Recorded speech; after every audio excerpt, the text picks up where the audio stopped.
Hey, Jeff. So you wanted to talk about a couple of dividend stocks that are getting a lot of attention right now, AT&T and Verizon. Yeah, I see these stocks talked about here and now. They pop up, they bubble back up, and it seems like the conversation always revolves around their dividend yields, which are admittedly high. They've never really appealed to me as long-term investments. So I wanted to get your thoughts on it and talk about those two companies as it relates to whether or not they make good long-term investments. Okay, let's do just that. I think it's a great conversation. I will tell you, Jeff, for a decade now, I've been following these companies and watching this refrain come up every so often. So it's a good conversation to have. I'm Jason Hall. He's Jeff Santoro. This is Investing Unscripted. This video is sponsored by The Motley Fool. If you're looking for even more great stock ideas, go to our special link. Go to fool.com/unscripted.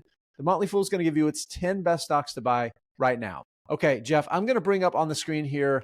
This is the dividend yield for AT&T and Verizon stocks for the past 10 years. I think this is an exact demonstration of why these stocks get talked about so much, because I know we'll talk about it later, but the overall return has not been as impressive, but certainly at various times the dividends have been. And I think what's interesting to me is I don't know how compelling the dividend story is now that interest rates are higher. When interest rates were near zero, you can make the argument that these companies were worth owning, maybe even just for the dividend. And while the yields are higher than what you can get in like a CD or a high yield savings account, it's not that different anymore. So I wonder if they still have as much power, so to speak, as a compelling investment, considering higher interest rates are getting people more money on their cash. Yeah, then there's a couple ways to look about it. So again, the yields, they look pretty good. They do. But of course, there's yields that look really attractive, and then there's the business behind it and its ability to continue to generate cash flow, support that dividend over the long term, and ideally grow those payouts, right? Because the yield is nice. So that's the yield you get when you buy the stock based on the current yield, the current dividend payout, right? If they can't sustain it, then, well, that's no good. And also, over time, ideally, you want that dollars in dividends that they pay you per share, you want it to go up with inflation. You want it to increase. That's one of the ways that you generate better returns is dividend growth stocks, right? Some of the best investments over time. And I'll bring up some slides in a minute to share it and talk about kind of some key things about where these two stocks have lagged when it comes to dividends, especially AT, which slashed its dividend over the past couple of years. But the biggest thing that I think is important to remember about these companies and why they've underperformed, I'm going to share that right now, is just the way their businesses are built and some of the structural challenges that they face. So what I'm going to bring up now, 18% decline for Verizon stock, 35% decline for AT&T stock. Jeff, do you see the time period here? This is 10 years. This is 10 years. Let's even add the dividend in. We'll look at the total return for those two companies. 10 years, you're talking 32 and 38% in returns, respectively. Annualized returns right around 3%, 2.8 and 3.3%.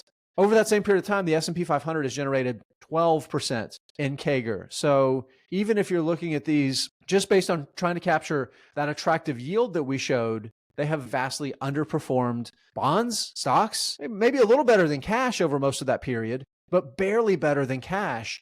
And if you're taking on the risk, the downside volatility, Jeff, that's not what you should be going for when you buy stocks. Yeah, and I totally get people's interest in dividend stocks, especially if you're in or near retirement. Having guaranteed income is an attractive idea, but I would argue that you'd be better off finding companies that have lower yields and do two things. One is grow the dividend consistently without fail over and over again, quarter after quarter or year after year. And also companies that have maybe lower yields, but also generate a positive or a market beating overall return. There are companies that are still growing and growth companies have growth company metrics, but also offer a decent sized dividend. So I just think there's better value overall to find in other places. But because of those super high 6, 7, 8%, and it's if you don't know what you're looking for, if you don't know how to dig a little deeper, if you don't have access to that long-term data like you just showed, I understand why people dive into these companies. Yeah, absolutely. And I'm going to share that, talk about dividend growth here a little bit. So Verizon, again, the same 10-year period, has grown its dividend. It's up 25% over 10 years. So we're like 1.5% a year, right? Very low, slow growth, trailing even inflation during the low inflation period before saw the kind of the hyperinflation over the past couple of years. That's still over 3%. But again, I mentioned it earlier in the video, AT&T slashed its dividend. This was part of their deal, the Time Warner Discovery deal. Like they spun some assets out and it combined with Discovery. Shareholders got stock as part of that spin out. So that's not reflected in this. But the point is that It's not a company that was able to sustain its dividend over the long term, and the paltry dividend growth they give is very low. Jeff, I want to share the reason why, the two reasons really, why I think investors should be really cautious about these companies going forward, because it's always easy to say things have changed, right? Both companies have made some changes in their structure. We talked about AT&T spinning out those assets and really focusing more on their telecom business. Verizon, really their telecom business is still their core. It really has been. But I want to talk about why I think investors should be really cautious that things could really be different going forward. As a starting point, a lot of times we look at these companies and the thought is they're like utilities, right? They provide this baseline telecommunication service, people's mobile devices, corporate communications, people using mobile for work. It's hyper important, right? It's basically a utility now. And now with data backed into that, there's growth too, right? There's got to be growth. 5G is going to be growth. All of those things that get bolted on to be like, hey, it's a utility plus it's a growth story. And sure, in one way you can say that, and that's true. And we know they made the misstep of trying to become more like entertainment giants and conglomerates with entertainment and communications, telecom all bolted together. And I would say that AT&T has been more guilty of that than Verizon has. Oh, yeah. Yeah, no doubt about it. Some massive investments that cost investors billions and billions in losses over time, and they've pulled back away from that.